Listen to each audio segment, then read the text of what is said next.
సహా మరెన్నో సవాళ్లు ఎదురైనా ప్రపంచంలో మేటి ఆర్థిక శక్తిగా భారత్ ఎదగడం ఖాయమంటోంది ఎన్డీఏ సర్కార్. వికసిత్ భారత్ 2047 కల్లా ప్రపంచంలో నంబర్ 1 గా నిలవడం ఖాయమని ధీమా వ్యక్తం చేసింది. వికసిత్ భారత్ ను సాకారం చేసి చూపిస్తామంటోంది ఎన్డీఏ. కబుర్లు చెప్పి బాగా కవర్ చేస్తున్నారంటూ మరోపక్క విపక్షాలు విమర్శిస్తున్నాయి.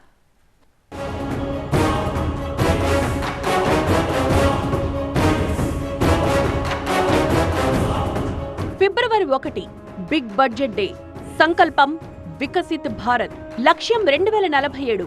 అందుకు సోపానమే ఎన్డీఏ 3.0 బిగ్ బడ్జెట్.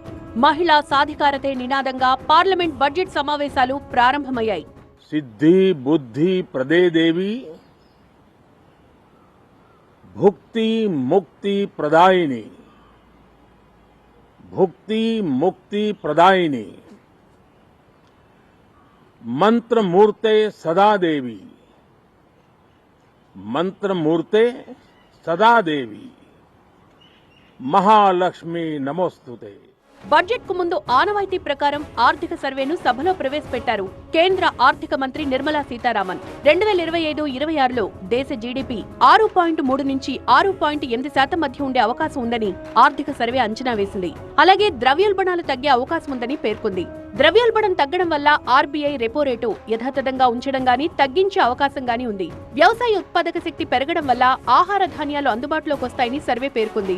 రాజకీయ సుస్థిరత ఆర్థిక అభివృద్ధికి ఆలంబనగా మారుతోందని, ప్రభుత్వం తీసుకుంటోన్న నిర్ణయాలతో భారత్ ప్రపంచంలో మేటి ఆర్థిక శక్తిగా ఎదుగుతుందని పేర్కొంది.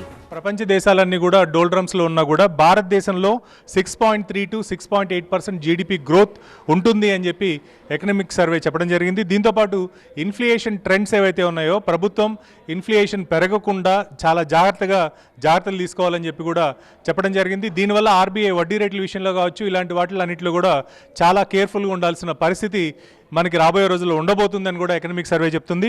దీంతోపాటు ఎకనామిక్ స్టెబిలిటీ గురించి కూడా మనకి ఎకనామిక్ సర్వే స్పెసిఫిక్గా చెప్పడం జరిగింది. అంటే ఇందులో గవర్నమెంట్ స్పెండింగ్ కావచ్చు, లేకపోతే ఇండివిజువల్ స్పెండింగ్ కావచ్చు, సెక్టార్స్ ఎక్స్పాన్షన్ కావచ్చు, ఇలాంటి వాటన్నిటి మీద ఖర్చులు, అదేవిధంగా రాబడులు, వీటినన్నింటినీ కూడా జాగ్రత్తగా చూసుకోవాల్సిన అవసరం ఎంతైనా ఉందని చెప్పి ఎకనామిక్ సర్వే చెప్తుంది. ప్రస్తుత భవిష్యత్ అవసరాలకు అనుగుణంగా ఎయిర్పోర్ట్స్ ను, సీపోర్ట్స్ ను మరింత ఆధునీకరించాల్సిన అవసరం ఉందని ఆర్థిక సర్వే సూచించింది. పవర్ సెక్టార్ లో పెట్టుబడులు పెంచుకోవడం సహా అర్బన్ ఇన్ఫ్రాస్ట్రక్చర్ లో అభివృద్ధికి ప్రాముఖ్యత ఇవ్వాలని సూచించింది. ఇక హెల్త్ కేర్ రంగంపై కూడా ఆర్థిక సర్వేలో కీలక సూచనలున్నాయి. 1000 కిలోమీటర్ల మైల్ స్టోన్ దాటి ప్రపంచంలోనే 3వ స్థానంలో భారత్ మెట్రో రైల్ దూరాభారాన్ని, వ్యయాన్ని తగ్గించిందని, మెట్రోను మరింత విస్తరించాలని సూచించింది ఆర్థిక సర్వే. ఇన్ఫ్రాస్ట్రక్చర్ డెవలప్మెంట్, ఇన్ఫ్రాస్ట్రక్చర్ అంటే మనకి రోడ్స్, రివర్ కనెక్టివిటీస్, ఇట్లాంటి వాటిల్లో కూడా ఎక్కువగా ప్రభుత్వం ఫోకస్ చేయాల్సి ఉంటుందని చెప్పి ఎకనామిక్ సర్వే తన నివేదికలో పొందుపరచడం జరిగింది. ఇక ముఖ్యమైనదిగా మనకి హెల్త్ కేర్ ఇనిషియేటివ్స్లో దాదాపు 50 కోట్ల మంది ఇప్పటికే ఆయుష్మాన్ భారత్ స్కీమ్ కింద ఉన్నారు. మిగిలిన వాళ్ళని కూడా ఫైనాన్షియల్ ఇన్క్లూజన్ ద్వారా పూర్తిగా హెల్త్ కేర్ సెక్టార్లోకి తీసుకురావాల్సిన అవసరం ఎంతైనా ఉందని చెప్పి ఎకనామిక్ సర్వే చెప్తుంది.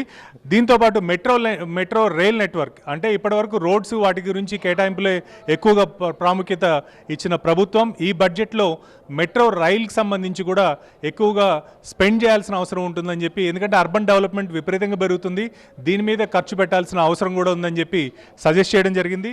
కరోనా సహా మరెన్నో కష్టాలు ఎదుర్కొన్నా సరే ఆర్థిక ప్రగతి పుంజుకుందని పేర్కొంది. రాజకీయ సుస్థిరత వల్లే ఇది సాధ్యమైందని స్పష్టం చేసింది. మరోవైపు త్వరలో భారత్ ప్రపంచంలోనే 3వ అతిపెద్ద ఆర్థిక వ్యవస్థగా ఎదుగుతుందన్నారు రాష్ట్రపతి ద్రౌపది ముర్ము.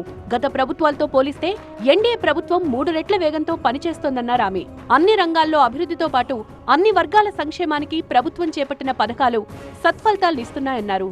आने वाले वर्षों में देश को विकसित राष्ट्र बनाने के लिए हम सभी दृढ़ संकल्पित ले। इस संकल्प में देश के शहीदों की प्रेरणाएं हैं। भारत के सपनों को पूरा करने के लिए कटिबद्ध हो। जो हम साथ मिलकर बढ़ेंगे तो हमारी भावी पीढ़ियां 2047 में अवश्य विकसित, सशक्त, समर्थ और समृद्ध भारत देखेंगे. అధ్యక్ష ప్రసంగం, ఆర్థిక సర్వేపై కాంగ్రెస్ సహా విపక్షాలు పెదవి విరిచాయి. 25 కోట్ల మంది పేదరికం నుంచి బయటపడ్డారని చెప్తున్నారు. అదే నిజమైతే ఇంకా 90 కోట్ల మందికి బియ్యం ఎందుకు ఇస్తున్నట్లు? అంచనాల్లో ఆల్ ఈజ్ వెల్ అని చెప్పొచ్చు. కానీ గ్రౌండ్ రియాలిటీలో పేదరికం, నిరుద్యోగ సమస్య, ఆర్థిక అసమానతలు ఏమాత్రం తగ్గలేదన్నారు. నిరుద్యోగం, ధరల పెరుగుదల, రైతుల దుస్థితిపై సభలో ప్రశ్నిస్తామన్నారు. Boring. No, the poor lady, the president was getting very tired by the end. Repeating the same thing again No, and she again. could hardly speak, poor thing. The fact is the economy has not been in good shape for quite some time. The middle class is hurting. The Aam Aadmi is in trouble. We're finding more and more difficulties in daily life for ordinary people. Youth are suffering because of very high unemployment. ఇక అధికార పక్షం మాత్రం నమో మార్కుతో ఈ budget యావత్ దేశానికి సంతృప్తినిస్తుందని ధీమా వ్యక్తం చేస్తోంది. सोनिया जी या पप्पू जी, इनको देश के विकास से कोई मतलब नहीं है, अपने व्यक्तिगत स्वार्थों से मतलब है। और इससे देश के विकास की जब बात होती है, भारत की तरक्की की बात होती है, विकसित भारत बनाने की बात होती है, तो उनको जलन होने लगती है कि हमने नहीं किया और 11 साल में मोदी जी ने करके दिखा दिया जो काम कांग्रेस ने 50 साल में नहीं किया। వికసిత్ భారత్ లక్ష్యాన్ని సాకారం చేస్తూ సకల వర్గాల్లో విశ్వాసాన్ని నింపుతున్నారు ప్రధాని మోదీ.